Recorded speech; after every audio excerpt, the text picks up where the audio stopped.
આજરોજ છત્રપતિ શિવાજી મહારાજના જન્મદિવસ નિમિત્તે વડોદરા મહાનગરપાલિકા દ્વારા વડોદરા શહેરના સયાજીબાગ સ્થિત આવેલ છત્રપતિ શિવાજી મહારાજની પ્રતિમાને પુષ્પાંજલિ અર્પણ કરવામાં આવી હતી। શિવાજીનો જન્મ આજથી આશરે 400 વર્ષ પહેલા મહારાષ્ટ્રમાં શિવનેરીના કિલ્લામાં થયો હતો। તેમના પિતાનું નામ શાહજી અને માતાનું નામ જીજાબાઈ હતું। માતા જીજાબાઈએ બાળ શિવાજીમાં વીરતા અને સ્વધર્મ પ્રેમની ભાવના વિકસાવી હતી।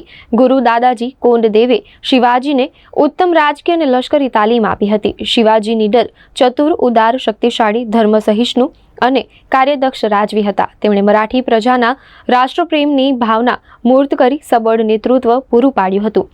શિવાજીએ હિન્દવીર સ્વરાજ્યની સ્થાપના કરી મહારાષ્ટ્રમાં મરાઠી સત્તાનો પાયો નાખ્યો। તેમણે વિધર્મીઓ સામે હિન્દુ ધર્મની રક્ષા કરી। શિવાજીની ધર્મ ભાવના ઘણી ઉદાર હતી। તેમણે વહીવટી તંત્રમાં નાત, જાત કે ધર્મનો ભેદભાવ રાખ્યો ન હતો। તેમણે રાજ્યના કાર્યક્ષમ વહીવટ માટે અષ્ટપ્રધાન મંડળની રચના કરી હતી। શિવાજીએ મરાઠી પ્રજામાં સ્વદેશ અને સ્વધર્મની ભાવના દ્રઢ કરી હતી। શિવાજીએ આદર્શ રાજવી હતા। શિવાજીએ મહારાષ્ટ્રમાં સત્તા અને રાજ્ય વિસ્તાર વધારી એક સ્વતંત્ર હિન્દુ રાજા તરીકે વર્ચસ્વ જમાવ્યું હતું। જજિયા વેરો ન્યાય વિરુદ્ધ છે એમ સમજાવવા તેમણે ઔરંગઝેબને પત્ર લખ્યો, પરંતુ ઔરંગઝેબ પર તેની કોઈ અસર થઈ નહીં। ઉલટું મહારાષ્ટ્રમાં શિવાજીનો પ્રભાવ વધતો જોઈ ઔરંગઝેબે શિવાજીની સત્તા નાબૂદ કરવા પગલાં ભર્યા હતા। શિવાજીની ધાર્મિક નીતિ ઉદાર હતી। તેમણે કદી મુસ્લિમ ધર્મની નિંદા કરી નહોતી કે કોઈ મસ્જિદ તોડી નહોતી। શિવાજીનો એક અંગત સચિવ મુસલમાન હતો। તેને નમાઝ પઢવા માટે દૂર જવું ન પડે તે માટે શિવાજીએ નજીકમાં મસ્જિદ બંધાવી હતી।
શ્રી છત્રપતિ શિવાજી મહારાજનો જન્મ આજથી 400 વર્ષ પહેલાં મહારાષ્ટ્રના શિવનેરીના કિલ્લામાં થયો હતો.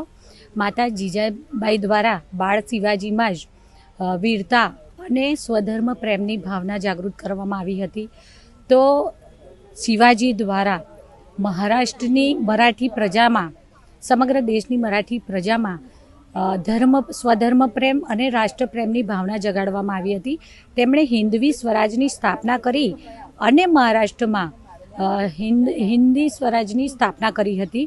તો સાથે સાથે એ પોતે ધર્મનિરપેક્ષ પણ હતા, શક્તિશાળી, નિડર, સાહસિક, ધર્મપ્રેમી અને કાર્યદક્ષ રાજવી હતા.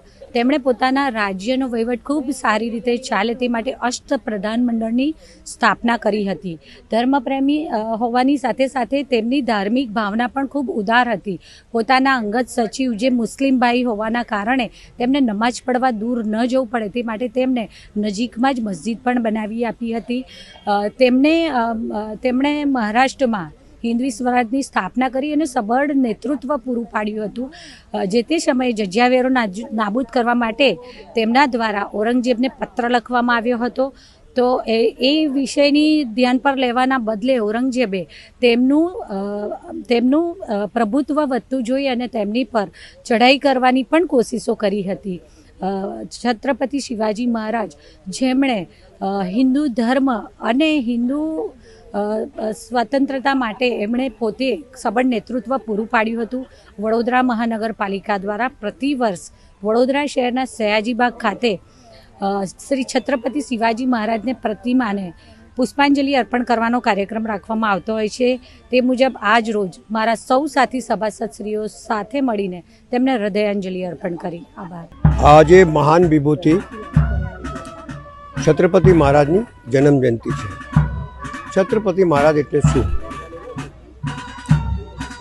કોઈ જુદા જુદા વર્ણનથી વર્ણન કરતા હોય છે. અને કુશળ પ્રશાસક, લોક કે ધર્મની રક્ષા કરનાર નહીં, અન્યાય સામે લડનાર અને જે લોકો ધર્મ પર પ્રહાર કરતા હોય એમની સામે રક્ષણ પૂરું કરનાર છત્રપતિ શિવાજી મહારાજે આટલો મોટો મુઘલ સામ્રાજ્યની સામે જે લડાઈ લડી ગેરીલા પદ્ધતિથી, ઔરંગઝેબને હંપાવી અને લોકોની રક્ષા કરનાર છત્રપતિ શિવાજી મહારાજે જે મરાઠા સામ્રાજ્યની સ્થાપના કરી, એમાંથી રાજ્યની અંદર જે તે સમયે લોકોમાં એક નવી ઉર્જા જાગી, લડવાની હિંમત આવી, ધર્મની રક્ષા કરવાની હિંમત આવી અને અન્યાય સામે બોલવાની હિંમત આપી. એ જે પ્રેરિત કર્યું હોય એ શિવાજી મહારાજે કર્યું છે. અને શિવાજી મહારાજને જ્યોતિ ફૂલે આઝાદીની લડાઈમાં પણ એમની જન્મજયંતિ મનાવવાની શરૂઆત કરી. લોકમાન્ય તિલકે પણ એમની જન્મજયંતિ મનાવવાનો એટલા માટે કે લોકોની અંદર એક ઉર્જા આવે, દેશભક્તિની ભાવના જાગે અને અંગ્રેજો સામે લડવા માટે પ્રેરિત થાય. આ બધી જે એમની લડાઈ લડી એ વર્ષો સુધી એટલા માટે ચાલે છે કે એ જમાનાની અંદર જ્યારે કોઈ બોલી શકતું નહોતું, લડવાની વાત તો છોડી તો બોલી શકતું નહોતું, અને બોલે તો એને ફાંસીના માચડા પર ચડાવી દે. એ સમયે જે ઉર્જા ભરીને જે મુગલો સામે લડ્યા અને જે ધર્મ સાથે બધાની રક્ષા કરી, એને શિવાજી મહારાજની પ્રેરણા હતી. અને શિવાજી મહારાજ અને હિન્દુ સાથે સરખામણી આજે બી લોકો કરે છે તો એટલા માટે કરે છે કે અન્યાય સામે લડવાનું જો કોઈએ પ્રેરિત કર્યું તો એ શિવાજી મહારાજે કર્યું છે.